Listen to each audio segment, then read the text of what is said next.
قرآن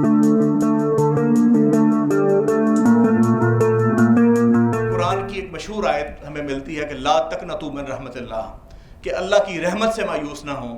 اور مولانا روم کا یہ بڑا مشہور مقولہ ہے کہ اللہ کی رحمت سے کبھی مایوس نہ ہوں. تو جس طرح ہم جب اقبال کو پڑھتے ہیں تو ہمیں ایسے لگتا ہے جیسے یہ قرآن کی تشریح ہو یا قرآن کا کوئی ترجمہ بیان کیا گیا ہو شعری انداز میں. اگر آپ مولانا روم اور سلطان باہو کو پڑھیں تو بڑا صاف محسوس ہوتا ہے کہ یہ دونوں قرآن سے انسپائرڈ ہیں اور حدیث سے انسپائرڈ ہیں. یہ جو کچھ بتا رہے ہیں یہ اللہ اور اس کے رسول کی باتیں ہیں. بالکل یہ بڑا کلیئر ہمیں نظر آتا ہے. حضرت سلطان باہو نے کم و بیش 140 جو کتب ہیں وہ تصنیف کی. یہ بڑا ایک واضح نقطہ ہے کہ ظاہر و باطن آپ کا ایک جیسا ہو اور اللہ سے آپ کو عشق ہو، اور آپ دونوں اللہ کے ذکر کی تلقین نظر کرتے ہیں، کیونکہ اللہ فرماتے ہیں کہ دلوں کا اطمینان الا بذکر اللہ تطمئن القلوب، کہ اللہ کا ذکر جو ہے وہ دلوں کا اطمینان ہے. اور جب انسان اللہ سے عشق کرتا ہے اور اللہ کی محبت میں ڈوب جاتا ہے تو اللہ فرماتے ہیں کہ لا تہنوا ولا تحزنوا، کہ ڈرو مت، لا تہنوا ولا تحزنوا، اور غم مت کرو، غمگین مت ہو. وانتم الاعلون ان کنتم مومنین، بلا شبہ تم غالب آ کر رہو گے. یہ دنیا کی مصائب، یہ مشکلات، یہ پورا زمانہ ہم تمہیں اس پر حاوی کر کے رہیں گے. ڈرو مت اور غمگین مت ہو اگر تم مومن بن جاؤ، اللہ کے بن جاؤ.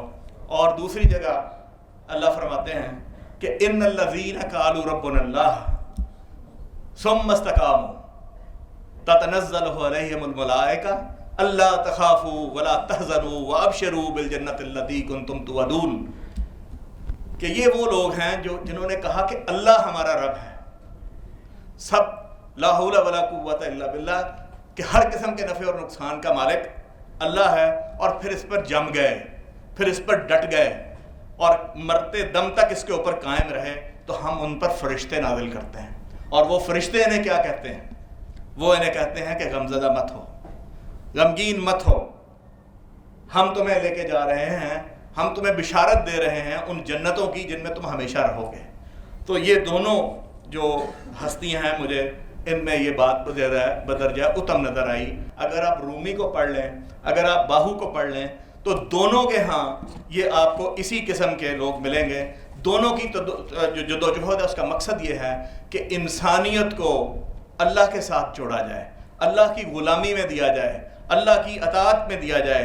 کیونکہ تصوف میں سالک کا مطلوب کون ہے؟ سالک کا مطلوب اللہ ہے، اللہ کے ساتھ جوڑنا ہے. اور اللہ کیا کہتے ہیں؟ اللہ کہتے ہیں اگر تم چاہتے ہو کہ ہم تمہیں اپنا محبوب بنا لیں، اگر تم چاہتے ہو کہ ہم تمہیں اپنا محبوب بنا لیں، تو تم فاتبعونی، بس اطاعت کرو کس کی؟ محمد صلی اللہ علیہ وسلم کی. ان دونوں کے ہاں عشق رسول آپ کو بڑی چوٹی پر ملے گا. دونوں عاشقان رسول ہیں اور دونوں نے اس مخلوق کو اللہ اور اس کے رسول کے ساتھ جوڑنے کے لیے ساری عمر کھپا دی، اپنی تمام توانائیاں کھپا دی. اور اسی فلسفی کو اقبال نے آگے بڑھایا اور جواب شکوہ کا اختتام کیا کہ کی محمد سے وفات تو نے تو ہم تیرے ہیں، یہ جہاں چیز ہے کیا لوح و قلم تیرے ہیں. انہی الفاظ کے ساتھ میں آپ سے اجازت چاہوں گا. اللہ تعالیٰ آپ کو بہت سارا اطمینان قلب اور خوشیاں نصیب کرے.